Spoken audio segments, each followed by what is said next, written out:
Good morning, students. All the students of class 12th are welcomed here on my YouTube channel.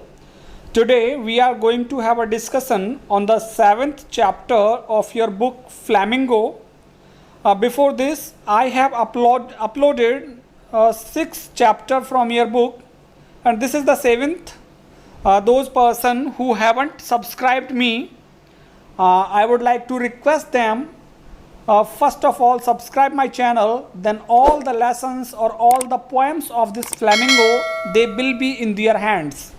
कहने का मतलब, जिन्होंने अभी तक मेरे चैनल को सब्सक्राइब नहीं किया है वो मेरे चैनल को सब्सक्राइब करें और सब्सक्राइब करने के साथ ही बेल आइकन हिट करें, जिससे कि नई वीडियोस का नोटिफिकेशन मिले। क्योंकि 6 पोएम्स और 6 लेसन्स मैं ऑलरेडी अपलोड कर चुका हूँ। आज हमारा 7th चैप्टर है जिसका नाम है द इंटरव्यू। इंटरव्यू आपको पता ही है किसको कहते हैं? साक्षात्कार।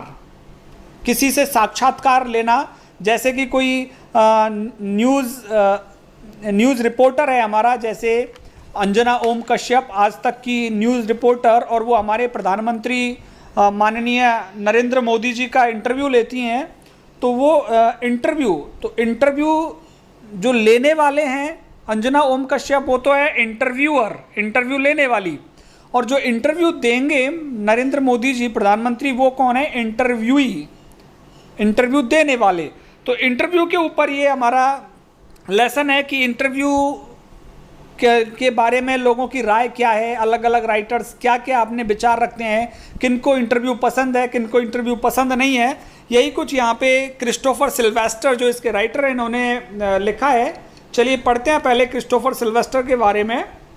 जो ये लेसन है, from the introduction to the Penguin book of interviews edited by Christopher Sylvester.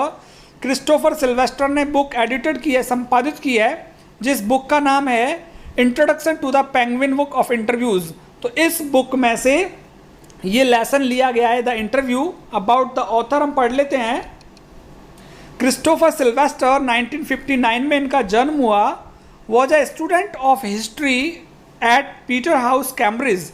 इतिहास के विद्यार्थी थे वो कैम्ब्रिज यूनिवर्सिटी के पीटर हाउस कॉलेज में। ही वॉज अ रिपोर्टर, वो एक संवाददाता थे। He was a reporter for Private Eye for 10 years and has written features for Vanity Fair. He was a reporter, वो एक रिपोर्टर रहे थे for Private Eye for 10 years, 10 सालों तक प्राइवेट आई मैगजीन के रिपोर्टर के रूप में इन्होंने काम किया। And has written features for Vanity Fair, और वैनिटी फेयर एक नोवेल है जिस नोवेल को लिखा है विलियम मैकपीस थैकरे। इसमें हीरो कोई नहीं है, नोवेल विदाउट हीरो कहा जाता है। इस नोवेल के फीचर्स, इस नोवेल के ऊपर आर्टिकल बहुत लिखे हैं क्रिस्टोफर सिल्वेस्टर ने। Following is an excerpt taken from his introduction to the Penguin Book of Interviews, an anthology from 1859 to the present day. Following, आगे जो दिया हुआ excerpt, आगे जो दिया हुआ अंश है या भाग है, taken, वो लिया गया है from his introduction, उसके परिचय से, जो उसने परिचय दिया किसके बारे में? to the Penguin Book of Interviews, interview की किताब Penguin Book, an anthology, एक संग्रह है। और ये संग्रह इंटरव्यूज़ का संग्रह है 1859 से और आज तक जितने भी इंटरव्यू हुए हैं उन इंटरव्यूज़ का संग्रह है ये पुस्तक। इस पुस्तक के परिचय में से इस हिस्से को लिया गया है जिसको लेसन के रूप में हम पढ़ने वाले हैं, इंटरव्यूज़। लेसन स्टार्ट करें उससे पहले मैं चाहूँगा आप मेरे चैनल को सब्सक्राइब करें। सब्सक्राइब करने के साथ ही बेल आइकन जरूर हिट करें, जिससे कि आपको नई वीडियोज़ का नोटिफिकेशन मिले। मैं आपको बताना चाहूँगा, सब्सक्राइब करने के बाद आप प्लेलिस्ट में जाएं और प्लेलिस्ट में आपको फ्लेमिंगो बुक की 6 पोएम्स और 6 लेसन मिलने वाले हैं। ये 7वां लेसन है, इसके बाद एक ही लेसन रह जाएगा 8। तो इसके हम पार्ट 1 की स्टडी कर रहे हैं। 2 पार्ट्स में ये लेसन, 2 ही पार्ट्स के वीडियो तैयार होंगे। Since it's invention a little over 130 years ago, the interview has become a common place of journalism. Since it's invention, जब से इसका आविष्कार हुआ है, a little over 130 years ago, लगभग 130 साल पहले, तो इंटरव्यू जब से अस्तित्व में आया है, और लेखक कह रहा है 130 साल पहले से ये अस्तित्व में आया है, the interview has become a common place. अब इंटरव्यू एक सामान्य बात हो गई है, एक आम बात हो गई, कॉमन प्लेस हो गया है ऑफ जर्नलिज्म, कि पत्रकारिता की दुनिया में, जर्नलिज्म मीन्स पत्रकारिता, पत्रकारिता की दुनिया में इंटरव्यू एक आम बात हो गई है जब से इंटरव्यू का जन्म हुआ है, हम या कहें जब से इसका आविष्कार हुआ है। Today almost everybody who is literate will have read an interview at some point in their lives, while from the other point of view several thousand celebrities have been interviewed over the years, some of them repeatedly. Today आज almost everybody, लगभग हर कोई, who is literate, जो literate है, जो साक्षर है, will have read an interview, हर किसी ने इंटरव्यू पढ़ा होगा at some point in their lives, अपने जीवन के किसी ना किसी क्षण में, किसी ना किसी समय में इंटरव्यू, किसी ना किसी का साक्षात्कार पढ़ा होगा उसने। While from the other point of view, दूसरे दृष्टिकोण से यदि हम बात करें, सेवरल थाउजेंड सेलिब्रिटीज़, बहुत सी हजारों ऐसी सेलिब्रिटीज़ हैं, सेलिब्रिटीज़ मीन्स हस्तियाँ, शख्सियत, बहुत सी हजारों शख्सियत हैं, हजारों ऐसी हस्तियाँ हैं, हैव बीन इंटरव्यूड, जिनका साक्षात्कार लिया जा चुका है ओवर द ईयर्स, पिछले बहुत सालों से, सम ऑफ देम रिपीटेडली, और कुछ का साक्षात्कार बहुत लगातार लिया जाता है पत्रकारिता की दुनिया में। तो आप देख सकते हैं कि जो सीधी बात होती है, जहाँ पे एक लीडर सामने बैठा होता है और उस लीडर से क्वेश्चन पुटअप किए जाते हैं न्यूज़ रिपोर्टर के द्वारा या एंकर के द्वारा आमने सामने बैठकर, तो वो कहलाता है इंटरव्यू। तो लेखक कह रहा है कि हर किसी ने इंटरव्यू पढ़ा होगा अपने जीवन में, जो कोई साक्षर है, और जो शख्सियत हैं, सेलिब्रिटीज़, बहुत सारी सेलिब्रिटीज़ के इंटरव्यू हो चुके हैं, और उनमें से कुछ तो ऐसी शख्सियत हैं जिनके इंटरव्यू रिपीटेडली, बार बार हुए हैं। सो it is hardly surprising that opinions of the interview of its functions, methods and merits vary considerably. So it is hardly surprising, इसलिए इसमें ज़्यादा आश्चर्य करने की कोई बात नहीं है। Hardly means negative sense they रहा है, so it is hardly surprising, इसमें आश्चर्य करने की कोई बात नहीं है, that opinions of the interview, कि साक्षात्कार के बारे में जो opinions हैं, विचार हैं, of its functions, इसके कार्यों के बारे में जो विचार हैं, मेथड्स, इसके तरीकों के बारे में जो विचार हैं, एंड मेरिट्स, और इसके गुण के बारे में जो लोगों के विचार हैं, वेरी कंसिडरेबली, वो बहुत अलग अलग हैं लोगों के विचार। तो ऐसा सोचना कोई गलत, मतलब इट इज़ हार्डली सरप्राइजिंग, कि आप इसमें ज़्यादा आश्चर्य नहीं कर सकते कि लोगों के विचार अलग अलग हैं इंटरव्यू के बारे में, कि इंटरव्यू के क्या कार्य हैं, इंटरव्यू का क्या तरीका है, इंटरव्यू के क्या गुण हैं, इस बारे में लोगों के विचार कैसे हैं, वेरी, वेरी मीन्स अलग अलग। Some might make quite extravagant claims for it as being in its highest form a source of truth and in its practice an art. Some might make quite extravagant claims. कुछ लोग, extravagant means बहुत ज़्यादा, बढ़ा चढ़ा करके, अतिशयोक्तिपूर्ण, कुछ लोग बढ़ा चढ़ा करके दावे कर सकते हैं। claims means उसके फेवर में बोलना, इंटरव्यू के फेवर में बोलना, इंटरव्यू के बारे में बढ़ा चढ़ा के दावे कर सकते हैं। For it as being, जिस रूप में आज इंटरव्यू है, उस इंटरव्यू के बारे में बढ़ा चढ़ा के बातें कर सकते हैं। इन इट्स हाईएस्ट फॉर्म, और ये कहते हैं कि जब इंटरव्यू अपने उच्च रूप में चल रहा हो, अ सोर्स ऑफ ट्रुथ, तो ये सच्चाई का एक स्रोत है। जब इंटरव्यू अच्छे तरीके से चल रहा हो, तो जिस व्यक्ति का इंटरव्यू लिया जा रहा है, अपने आप ही उसके मुंह से सच्चाई निकलने लगती है। एंड इन इट्स प्रैक्टिस, और इंटरव्यू के व्यवहार की बात करें तो एन आर्ट, तो इंटरव्यू लेना और देना एक कला भी है। इंटरव्यू लेना देना एक कला है। तो कुछ लोग इंटरव्यू के बारे में बड़ी बड़ी बातें करते हैं, कहते हैं कि अपने उच्च रूप में अगर इंटरव्यू की बात करें तो ये सोर्स ऑफ ट्रुथ है, सच्चाई निकल करके आती है इंटरव्यू से।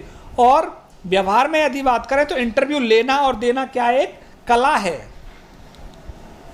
हर कोई इंटरव्यू को फेस नहीं कर सकता, हर कोई ना तो इंटरव्यू ले सकता है, ना हर कोई इंटरव्यू दे सकता है। तो इंटरव्यू लेना और देना भी एक क्या है, आर्ट है, एक कला है।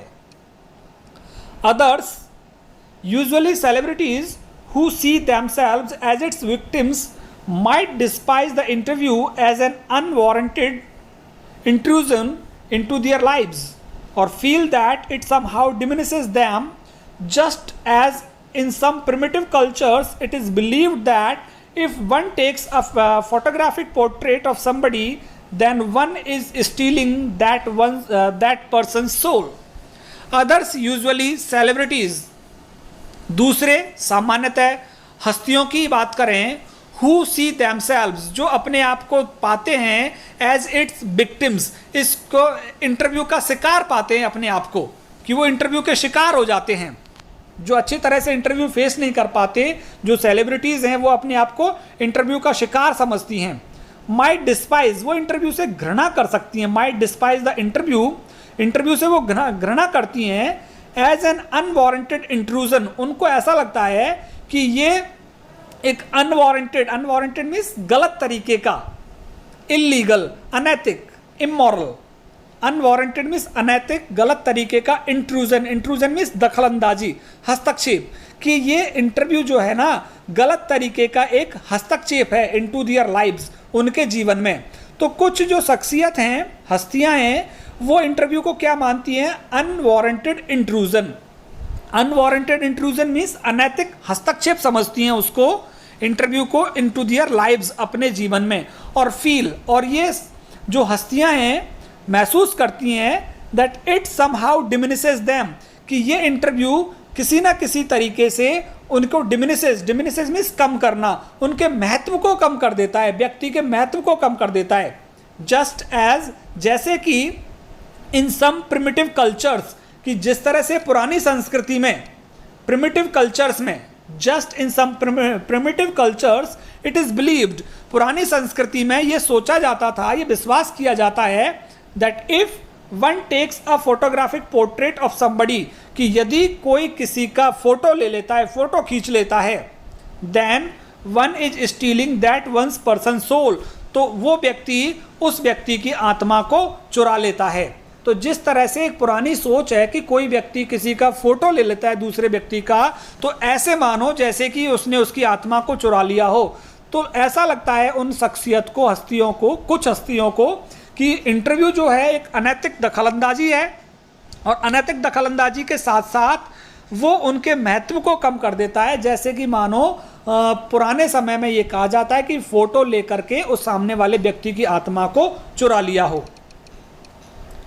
V.S. Naipaul feels that some people are wounded by interviews and lose a part of themselves.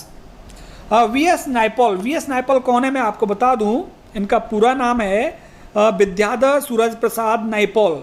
ये इनका जन्म हुआ ट्रिनिडाड एंड टोबैगो में, और फिर इंग्लिश में इन्होंने राइटिंग की है, और इनको जाना जाता है इनके फिक्सन और नॉन फिक्सन के लिए, काल्पनिक कहानियों और वास्तविक कहानियों के लिए भी जाना जाता है। और इनको नोबेल प्राइज़ मिला, साहित्य के लिए नोबेल प्राइज़ मिला इनको 2001 में। V.S. नाइपॉल की बात कर रहा हूँ मैं।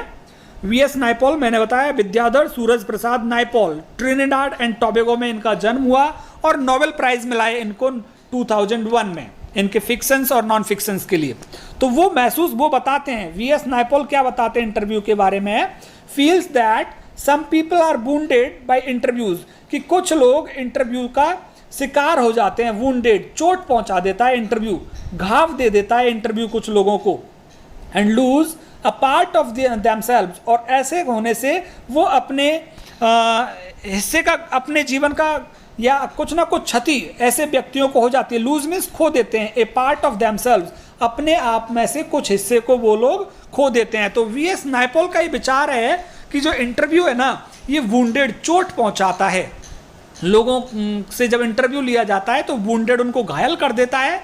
And lose a part of themselves, और ऐसा होने से जो इंटरव्यूई है, साक्षात्कार देने वाला, वो कुछ ना कुछ हिस्सा अपना खो देता है। चाहे तो वो अपने महत्व का हिस्सा खोए, चाहे फिर अपने मानसिक संतुलन खो देता है, चाहे अपनी प्रसिद्धि खो देता है। तो कुछ ना कुछ खोता है ऐसा व्यक्ति जो इंटरव्यू दे रहा हो। ये V.S. नाइपॉल के विचार हैं। Lewis Carroll, the creator of Alice in Wonderland, was said to have had a just horror of the interviewer and he never consented to be interviewed. Lewis Carroll की यदि हम बात करें, द क्रिएटर जिन्होंने लिखा था of Alice in Wonderland, Alice in Wonderland एक पुस्तक है जो कि बच्चों के लिए लिखी है ये पुस्तक, और लुइस कैरोल जो हैं बच्चों के लिए इन्होंने ज़्यादातर किताबें लिखी हैं। इनको जाना जाता है चिल्ड्रंस फिक्शन के लिए जाना जाता है, और ये एलिस इन वंडरलैंड बच्चों के लिए लिखी है इन्होंने किताब। तो जो रचयिता, क्रिएटर मीन्स रचयिता, लुइस कैरोल जो रचयिता हैं of Alice in Wonderland, Alice in Wonderland पुस्तक के रचयिता हैं, was said to have had a just horror, ऐसा कहा जाता था कि उनको हैव अ जस्ट हॉरर, उनको डर लगता था ऑफ द इंटरव्यूअर, जो साक्षात्कार लेने वाले होते थे। साक्षात्कार कोई न्यूज़ एंकर आ जाता था या कोई रिपोर्टर आ जाता था तो उनसे डर लगता था इनको। एंड ही नेवर कंसेंटेड, और लुइस कैरोल ने कभी सहमति ही नहीं दी थी टू बी इंटरव्यूड, साक्षात्कार लिए जाने की। तो कभी भी लुइस कैरोल ने अपनी लाइफ टाइम में साक्षात्कार नहीं दिया था। It was his horror of being lionized, क्योंकि उसको डर था। देखिए किस चीज़ का डर था, इट वॉज हिज हॉरर, उसको डर था ऑफ बीइंग लाइनाइज्ड, कि ऐसा करने से वो लाइनाइज्ड हो जाएगा। लाइनाइज्ड मीन्स महत्व का व्यक्ति हो जाएगा, उसको पहचान मिल जाएगी अगर उसने इंटरव्यू दे दिया तो। विच मेड हिम दस रिपेल वुड बी एक्वेंटेंसेज, इससे क्या होगा, जब उसको ज़्यादा पहचान मिल जाएगी तो उसके जो एक्वेंटेंसेज हैं, जो चिर परिचित हैं, दस रिपेल, वो उससे दूर हो जाएंगे, दूर चले जाएंगे। इंटरव्यूअर्स, और जो साक्षात्कार लेने वाले हैं वो भी दूर चले जाएंगे उससे। And the persistent petitioners for his autograph, और जो परसिस्टेंस मीन्स जो अड़ियल रुख अपनाते हैं, पैटिशनर्स निवेदन करने वाले, फॉर हिज ऑटोग्राफ, उसका ऑटोग्राफ लेने के लिए, लुइस कैरोल का ऑटोग्राफ लेने के लिए जो अड़ियल रुख अपनाते हैं, वो कहना चाहता है कि वो लोग भी मुझसे दूर चले जाएंगे। तो उसका मुख्य डर क्या है लुइस कैरोल का, कि बीइंग लाइनाइज्ड, मुझे महत्व मिल जाएगा, मैं एक जानी पहचानी शख्सियत हो जाऊंगा यदि इंटरव्यू मैं दूंगा तो। और इंटरव्यू देने से फिर क्या होगा, महत्व का व्यक्ति बनने से क्या होगा, रिपेल, रिपेल मीन्स दूर भागेंगे। कौन, एक्वेंटेंस, परिचित दूर भागेंगे, इंटरव्यूअर साक्षात्कार लेने वाले दूर भागेंगे, और जो निवेदन करते हैं, पैटिशनर्स जो मुझसे निवेदन करते हैं ऑटोग्राफ लेने के लिए, वो भी मुझसे दूर भागने लगेंगे। And he would afterwards relate the stories of his success in silencing all such people with much satisfaction and amusement, और इसके बाद he would afterwards relate, वो बाद में बताएगा the stories of his success, अपनी सफलता की कहानियों को, in silencing all such people, इन सभी लोगों को चुप रखते हुए, with much satisfaction and amusement, पूरी संतुष्टि से और पूरे मनोरंजन के साथ अपनी सफलता की कहानियों को बताएगा। तो लुइस कैरोल का आप देख सकते हैं, लुइस कैरोल जो है इंटरव्यू से डर लगता है उनको, उनका कहने का वो ये कहना चाहते हैं कि इंटरव्यू से मैं महत्व का व्यक्ति बन जाऊंगा, और महत्व का व्यक्ति बन जाऊंगा तो क्या होगा कि जो मेरे चिर परिचित हैं, जो मुझसे ऑटोग्राफ लेने आते हैं, वो मुझसे दूर भागेंगे, और बाद में वो उनको चुपचाप अपने मनोरंजन के साथ और पूरे तसल्ली के साथ, सेटिस्फैक्शन के साथ अपनी सफलता की कहानी बताता था। तो कभी भी इंटरव्यू नहीं दिया लुइस कैरोल ने। Rudyard Kipling expressed an even more condemnatory attitude towards the interviewer. Rudyard Kipling कौन है, जिनका जन्म भारत में ही हुआ था। ये एक पत्रकार थे, जर्नलिस्ट थे, इंग्लिश जर्नलिस्ट, और शॉर्ट स्टोरी राइटर, पोएट और नॉवलिस्ट भी रहे। जंगल बुक इन्होंने लिखी है, साथ ही किम उपन्यास लिखा है, और इनको नोबेल प्राइज़ मिला है 1907 में इनको नोबेल प्राइज़ मिला है रुडयार्ड किपलिंग को। जंगल बुक लिखी है इन्होंने, और किम उपन्यास लिखा है, बहुत ही इंपॉर्टेंट, और सबसे फेमस ये इंडियन राइटर हैं रुडयार्ड किपलिंग। तो Rudyard Kipling expressed an even more condemnatory attitude towards the interviewer, जो साक्षात्कार लेने आते हैं उनके प्रति रुडयार्ड किपलिंग ने और भी ज़्यादा, कंडेमनेटरी मीन्स आलोचनात्मक, निंदात्मक अभिव्यक्ति, अपना दृष्टिकोण रखा है, उनकी निंदा की है। जो इंटरव्यू लेने आते हैं उन लोगों की निंदा की है, भर्त्सना की, आलोचना की है, इन्होंने आलोचनात्मक दृष्टिकोण रखा है। His wife Caroline writes in her diary for 14 October 1892 that their day was racked by two reporters from Boston. उनकी पत्नी, रूडयार्ड किपलिंग की पत्नी कैरोलिन, वो लिखती हैं अपनी डायरी में 14 अक्टूबर 1892 में उन्होंने अपनी डायरी के दिन, पर्टिकुलर दिन लिखा कि वो दिन हमारा दैट डे वॉज रैक्ड, वो दिन हमारा खराब कर दिया था बाय टू रिपोर्टर्स, दो रिपोर्टर्स आ गए थे फ्रॉम बोस्टन, बोस्टन से दो रिपोर्टर आ गए और उन दो रिपोर्टर्स ने हमारा दिन खराब कर दिया था। तो आप देख सकते हैं रिपोर्टर्स ने आके दिन खराब कर दिया, मतलब इंटरव्यू लेने जो लोग आए थे उन्होंने दिन खराब कर दिया उनका। तो मतलब रूडयार्ड किपलिंग और उनकी पत्नी को अच्छा नहीं लगा कि कोई इंटरव्यू लेने के लिए आए उनका। सी रिपोर्ट्स वो आगे बताती हैं, her husband as saying to the reporters, कि उनके पति ने रिपोर्टर्स से कहा कि why do I refuse to be interviewed, कि मैं क्यों इंटरव्यू देने से मना करता हूं ये तुमको बताऊं। तो रूडयार्ड किपलिंग ने बताया उनको कि वाई डू आई रिफ्यूज, मैं क्यों मना करता हूं टू बी इंटरव्यूड, कि मेरा साक्षात्कार नहीं लिया जाए, कि मैं क्यों मना करता हूं इस चीज के लिए। तो देखिए क्यों मना करते हैं Rudyard Kipling, because it is immoral, वो कहते हैं कि ये अनैतिक है, इंटरव्यू लेना या इंटरव्यू देना ये अनैतिक है। तो वो कह रहे हैं वाई डू आई रिफ्यूज, क्यों मैं मना करता हूं, बिकॉज इट इज इमोरल, क्योंकि साक्षात्कार देना अनैतिक है। इट इज अ क्राइम, ये एक अपराध है। Just as much of a crime as an offence against my person, ये उतना ही क्राइम है जितना कि मेरी ऑफेंस मीन्स इंसल्ट, मेरी बेइज्जती, जैसे कि कोई मेरी बेइज्जती कर रहा हो उतना ही बड़ा अपराध है इंटरव्यू देना।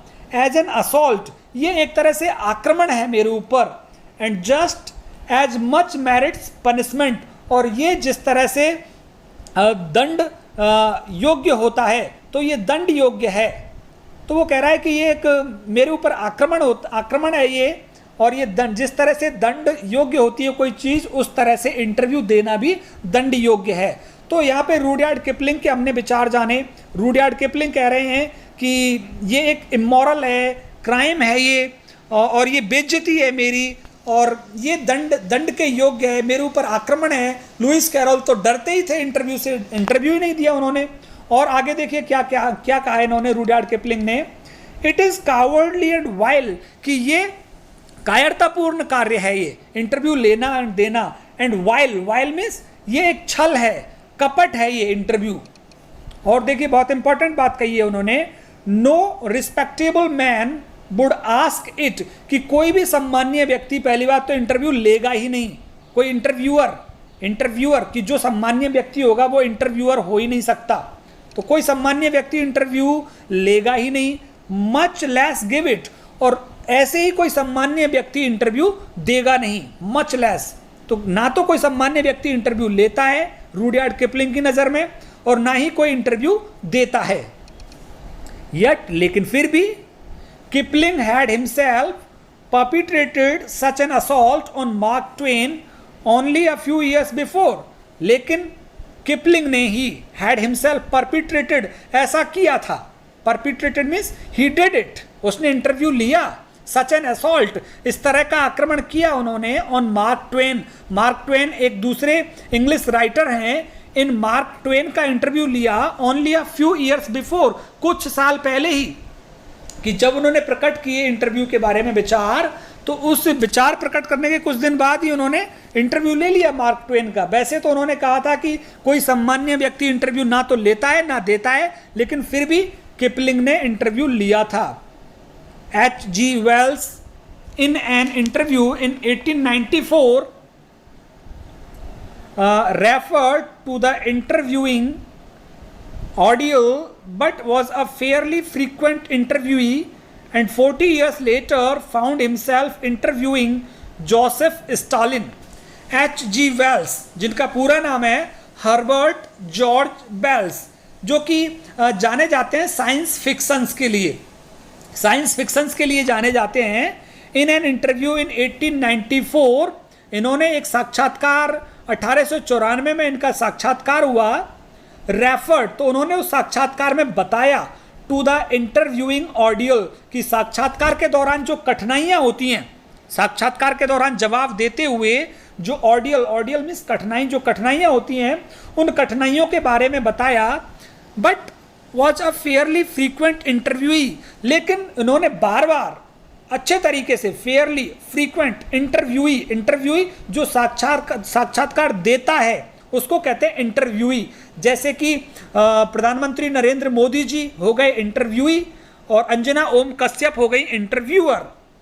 तो उन्होंने बार बार इंटरव्यू दिए एंड 40 इयर्स लेटर और 40 साल बाद फाउंड हिमसेल्फ इंटरव्यूइंग, उन्होंने खुद पाया कि उन्होंने साक्षात्कार लिया किसका? जोसेफ स्टालिन का। और जोसेफ स्टालिन कौन है? ये जब रशिया में क्रांति हुई थी, रशियन रेवोल्यूशन, जो रूस में क्रांति हुई थी, तो रूस की क्रांति के एक बहुत बड़े पॉलिटिकल लीडर थे जोसेफ स्टालिन। तो जोसेफ स्टालिन का इंटरव्यू लिया था किन्होंने? H.G. वेल्स ने। सॉल बिलो की बात करें, छोटा सा और रह रहा है, पार्ट बहुत छोटा है ये। Saul Bellow, who has consented to be interviewed on several occasions, nevertheless once described interviews as being like thumbprints on his windpipe. Saul Bellow कौन है? ये कनेडियन अमेरिकन राइटर हैं। इनको नोबेल प्राइज भी मिला है, नोबेल प्राइज के साथ साथ पुलित्जर प्राइज भी मिला है साहित्य के लिए। और ये एक नाटककार हैं, नाटककार के साथ साथ ये नॉवेलिस्ट भी हैं। तो Saul Bellow Canadian American writer हैं ये। Saul Bellow who has consented, जिन्होंने अपनी सहमति दी, to be interviewed on several occasions, कि कई सारे अवसरों पर उन्होंने अपना साक्षात्कार लिए जाने की सहमति दी। नेवरदलेस, फिर भी वंस डिस्क्राइब्ड, एक बार उन्होंने बताया इंटरव्यूज एज बीइंग लाइक थंबप्रिंट्स, की जो साक्षात्कार होता है वो मानो कि अंगूठे का निशान हो ऑन इज बिंड पाइप, और वो उसके सांस की नली पर रख दिया हो, अंगूठे को सांस की नली पर रख दिया हो और सांस की नली को दबा दिया हो, उस तरह से होता है साक्षात्कार। तो ये भी साक्षात्कार से परेशान थे और उन्होंने बताया साक्षात्कार बिल्कुल ऐसे, कई बार इन्होंने साक्षात्कार दिए लेकिन फिर भी इन्होंने कहा कि जो साक्षात्कार है मानो ऐसा है थंबप्रिंट, जैसे अंगूठे से विंड पाइप, सांस की नली को दबा दिया गया हो। Yet despite the drawbacks of the interview, लेकिन फिर भी इंटरव्यू के कमियों के बावजूद, ड्रॉबैक्स मीन्स कमियां और डिस्पाइट मीन्स बावजूद, इंटरव्यू की कमियों के बावजूद it is supremely serviceable medium of communication, कि ये बहुत ही सुप्रीमली मीन्स श्रेष्ठ, सर्विसेबल मीन्स यूजफुल, बहुत ही श्रेष्ठ उपयोगी माध्यम है कम्युनिकेशन का, संवाद का ये संप्रेषण का ये बहुत ही उपयोगी और महत्वपूर्ण माध्यम है, क्योंकि आमने सामने बैठकर जवाब तलब किए जाते हैं इंटरव्यूअर के द्वारा इंटरव्यूई से। These days more then any other time, कि इन दिनों वर्तमान में अन्य किसी समय की तुलना में, these days more than at any other time, किसी अन्य समय की तुलना में आज our most vivid impressions of our contemporaries are through, कि our most vivid means clear, स्पष्ट, इम्प्रेशंस मीन्स आइडियाज, कि हमारे स्पष्ट विचार, ऑफ आवर कंटेम्पररीज, कि हमारे जो समकालीन लोग हैं उन समकालीन लोगों के सही सच्चे और स्पष्ट विचार आते हैं थ्रू, किसके माध्यम से आते हैं? इंटरव्यू के माध्यम से, इंटरव्यूज। तो साक्षात्कार के माध्यम से सही और स्पष्ट विचार लोगों के इंटरव्यू के दौरान आते हैं, ऐसा लेखक का मानना है, क्रिस्टोफर सिल्वेस्टर का। Dennis Brian has written, Dennis Brian ने लिखा है, almost everything of moment reaches us through one man asking questions of another. Almost everything of moment, कि वर्तमान समय की कोई भी चीज रीचेज अस, हमारे पास तक पहुंचती है, वर्तमान समय के कोई भी विचार हमारे पास पहुंचते हैं through one man asking questions of another. जब एक व्यक्ति दूसरे व्यक्ति से प्रश्न पूछ रहा है तो हमारे पास वर्तमान समय की विचार पहुंचते हैं। बिकॉज ऑफ दिस, इसी वजह से the interview holds a position, interviewer holds a position, साक्षात्कार लेने वाले अपना स्थान रखते हैं, of unprecedented power and influence, कि अनप्रेसिडेंटेड मीन्स वंडरफुल, इनके अंदर अद्भुत ताकत और अद्भुत प्रभाव वाला स्थान रखते हैं इंटरव्यूअर, साक्षात्कार लेने वाले। क्योंकि साक्षात्कार लेने वाले क्या करते हैं, सत्य को बाहर निकालते हैं। उस इंटरव्यूई जो इंटरव्यू दे रहा है उस व्यक्ति के अंदर से सत्य को बाहर निकालते हैं। इसलिए जो इंटरव्यूअर हैं, साक्षात्कार लेने वाले, होल्ड्स अ पोजीशन, एक ऐसा स्थान रखते हैं of unprecedented power and influence, कि उनका जो स्थान है बड़ा अद्भुत ताकतवर और अद्भुत प्रभावशाली है। तो ये हमारा पार्ट 1 फिनिश हुआ। पार्ट 2 की स्टडी हम करेंगे नेक्स्ट वीडियो में। तब तक आप बने रहिए मेरे साथ, मेरे चैनल को सब्सक्राइब कीजिए, सब्सक्राइब करने के साथ ही बेल आइकन दबाइए और दोस्तों के साथ शेयर कीजिए। मिलेंगे अगले पार्ट में। बहुत बहुत धन्यवाद आप सभी का।